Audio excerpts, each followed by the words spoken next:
quando veio para mim um diagnóstico, os médicos eles têm que ser diretos, né? Em alguns momentos. E aí ele falou, perante os seus sintomas, ou você tem esclerose lateral amiotrófica, e assim, parece que por acaso estava bem alto o filme do Stephen Hawking, né? Que é a doença que ele tinha, então eu fiquei bem apavorado. Sim.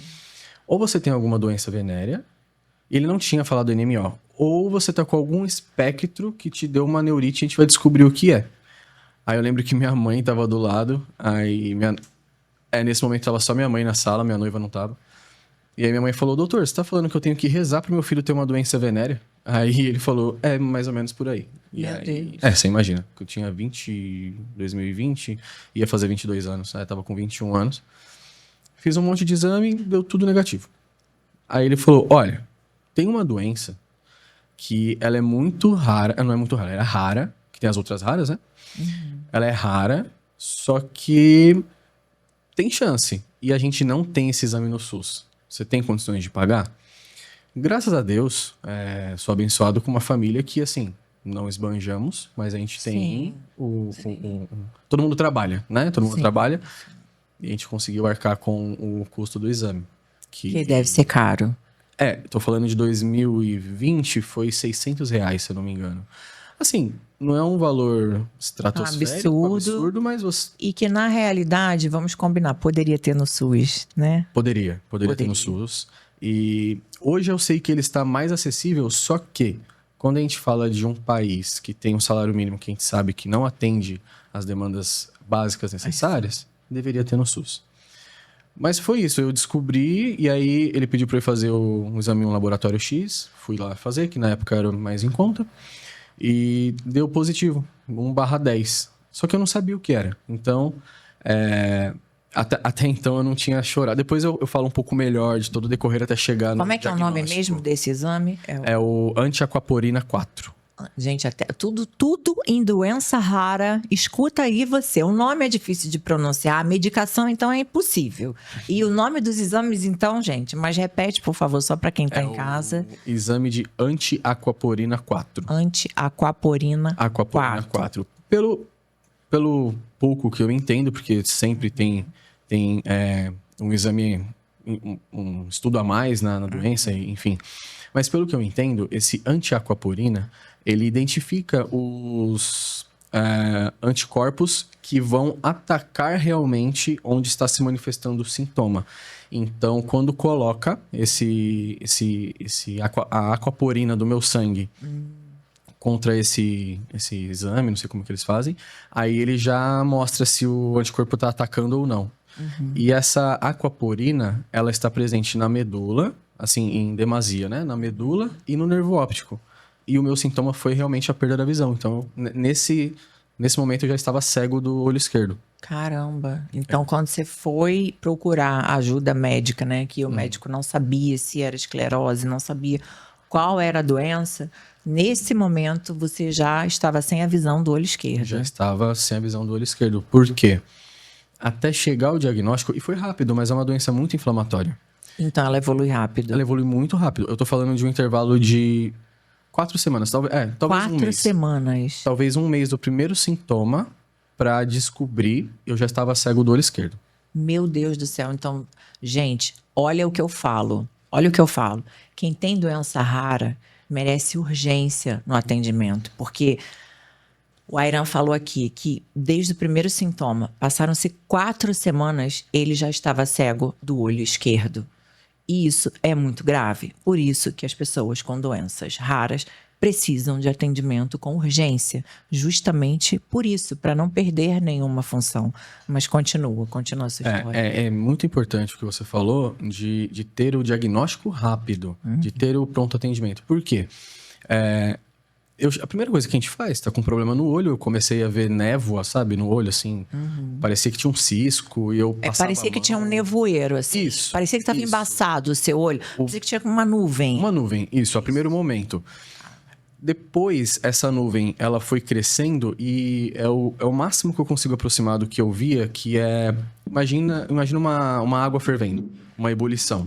Aí tem aquela fumacinha, né? E isso, parece que tá fervendo algo e fica cintilando assim no olho. E aí começou a vir da lateral pra dentro. Aí fui no oftalmo, primeira coisa, né? Instintivo, dente Então, fazer. essa névoa veio de lá pra Periférica pro dentro. centro, Então isso. você começou como se o vidro do carro, entre aspas, Isso. tivesse embaçado aqui e depois vai embaçando tudo na frente, Boa, né? Tá. boa comparação, é isso mesmo. Boa. É como se ele começasse a embaçar e fosse andando pra Você dentro andando do, pra do dentro vidro. do vidro. Isso. Isso. Aí eu fui no médico, no oftalmo, na época do convênio que eu tinha, e aí ele falou: você tá com a córnea ressecada, só passa uma pomada e vai pra casa, tá tudo certo. Não fez exame, assim, Nada, nada. Nada. Só chegou pra você e falou que tava com a córnea ressecada. É. E complicado. Gente, eu não sei nem o que falar num caso desse, né? No médico que pega um caso igual o seu, fala, tá com a córnea ressecada e não faz um exame, nada pra ver. Então, aquilo, eu falo também outra coisa, que os médicos, eles têm que escutar o paciente. Boa. Não dá pra fingir que nada tá acontecendo, ou não sei, você tá ali pra atender, você tem que escutar, quer dizer, você tinha uma queixa, E era como se acompanhado ele de dor, tivesse acompanhado de dor, né? te ignorou. Sim, eu nem sentei na cadeira, né? Meu Deus! Eu nem cheguei a sentar na cadeira. Eu entrei na sala e aí eu lembro muito bem do médico. Aí ele falou, próximo, né? Entrei na sala. E aí, o que você tem? Aí eu falei, bom, tô sentindo que minha visão tá sendo, né, embaçada e tal, não sei o quê. Aí ele foi pra praia há pouco tempo. Qual que foi a coincidência? Eu tinha voltado Tinha da praia. voltado da praia. É. Aí eu falei, sim, mas eu tô sentindo dor junto. Ele, não, isso aí é córnea ressecada. Ele não colocou a mão em mim nem nada. Nada. Não Nada, fez nada. um teste. Não. Oftalmo. Oftalmo. Não fez nenhum teste.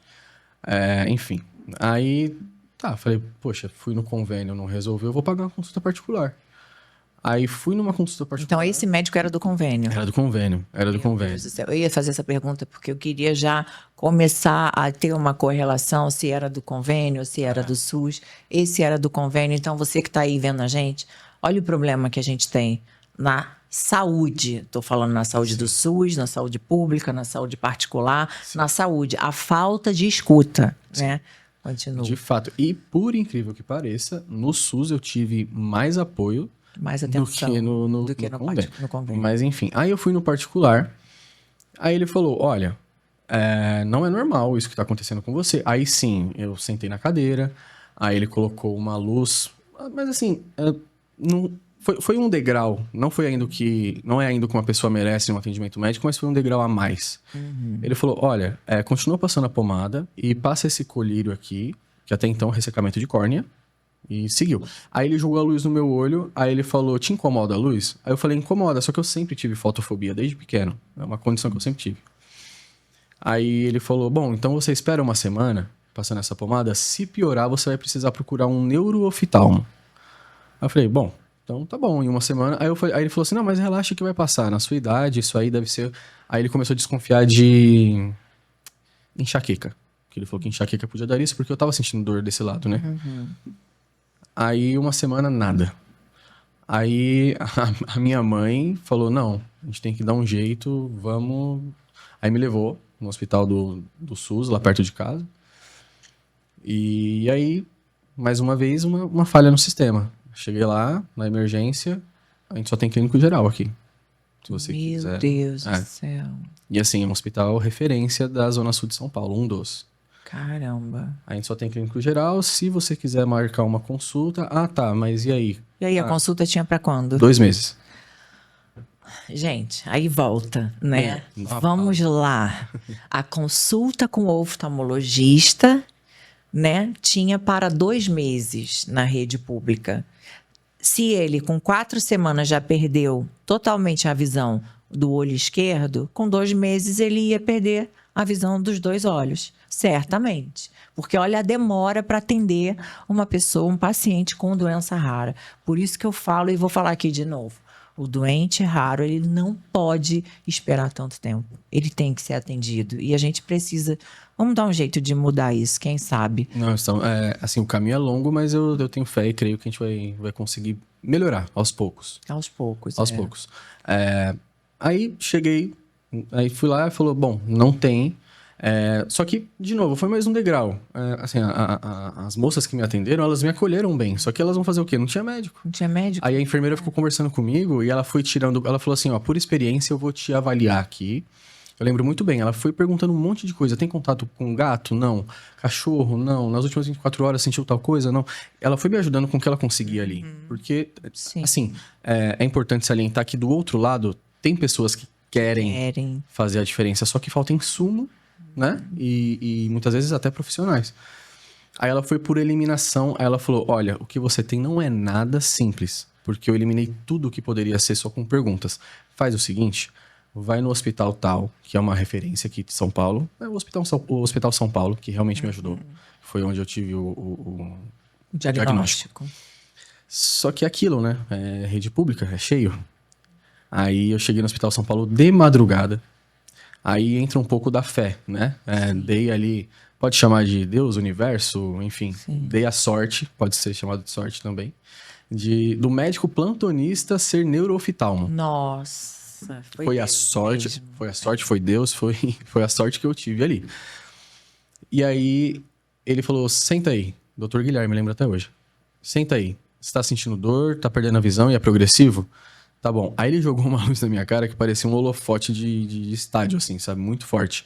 Aí ele falou, não, você tá com uma neurite. Você vai ter que tomar corticoide, provavelmente você tem esclerose e tal, não sei o quê. Ele já... Nossa, já foi te dando várias opções do que poderia ser. Aí eu sentei na cadeira e falei, calma, doutor, tem só 21 anos. Ele falou, não, você tem uma neurite, isso não é simples. E aí ele falou, só que a equipe neurológica... Porque aí ele falou, ó, passou do que eu posso fazer aqui agora... Eu não posso fazer nada, a não ser te mandar para casa com pedido de ressonância com urgência. Meu Deus. Aí, isso era, acho que 2 horas da manhã. Aí, tava vazio. Aí ele falou, só que amanhã a equipe de neurologia se reúne aqui às 2 da tarde. Eu indico que para você não pegar a fila, você chegue aqui às 7 da manhã. Caramba. E nisso, uma pausa rápida. Eu trabalhava, né? Então, assim, faltei no trabalho. Faltei na faculdade, beleza. Eu queria até ter dormido no hospital. Falei, não, vou dormir aqui então. Eu ia falar isso, que já eram 2 e pouco da manhã, já ficava até às 6 e já... Mas aí minha mãe falou, não, eu tava muito nervoso na época. Aí ela falou, não, vamos pra casa, eu te trago. Minha mãe teve que faltar no trabalho também. Minha noiva, depois eu vou ter espaço pra falar disso, porque acompanha a doença, mas na época ela até saiu do trabalho dela pra cuidar de mim. Caramba. Foi o apoio que eu tive. E... Aí ele falou, volta às 7. Eu cheguei às 7, mas assim, parecia a final da Libertadores. Um lugar de tanta gente. Gente que assim, tinha. absurdo. E aí, modéstia à parte falando, como eu falei, né, brevemente, eu estava no auge da minha performance física com 21 anos. Chega um cara lá, de 1,85 m, forte, falando que está passando mal porque está ficando cego. Tá, mas tem um idoso aqui que chegou com uma... faca no braço. Então você vai esperar, sabe? Então fiquei ali mais do que... Eu acho que eu fui ser atendido, tipo, umas 16 horas. Caramba. Passei ali o dia todo. E aflito, sem comer, sem beber e tal. E aí, o doutor me avaliou e falou, bom, vai ter que fazer a ressonância. Realmente, a ressonância estava com caráter de urgência. Aí eu tenho que agradecer muito ao SUS, porque... Eles fizeram tudo o que eles podiam. E tinha essa ressonância lá. Tinha essa ressonância lá.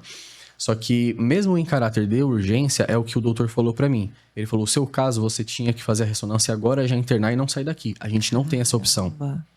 Aí ele falou, a gente não tem essa opção. Aí ele falou, dá uma olhada no corredor. Tinha gente baleada no corredor. Meu Deus. Você imagina como é que tava. Ou seja, um hospital para atender uma diversidade de situações. Tudo. Né? Coisas urgentes, acidentes, baleados, raros, tudo, todo mundo junto e misturado. Não tinha nenhum lugar que pudesse direcionar melhor as pessoas, que dirá os raros, né? Que isso é uma outra conversa. Aí... volta aqui hoje, 9h30 da noite, a gente conseguiu um encaixe pra você pra fazer a ressonância. Aí passa o dia todo de novo, né? E aí, assim, a doença autoimune, a doença rara, inflamatória, ela não para. Enquanto ela não for medicada, enquanto o paciente não for medicado, ela não para, ela é aguda. Ela é aguda. Então, cada dia que passava, eu sentia que eu perdia mais um quadrante da minha visão. Então, isso é muito desesperador.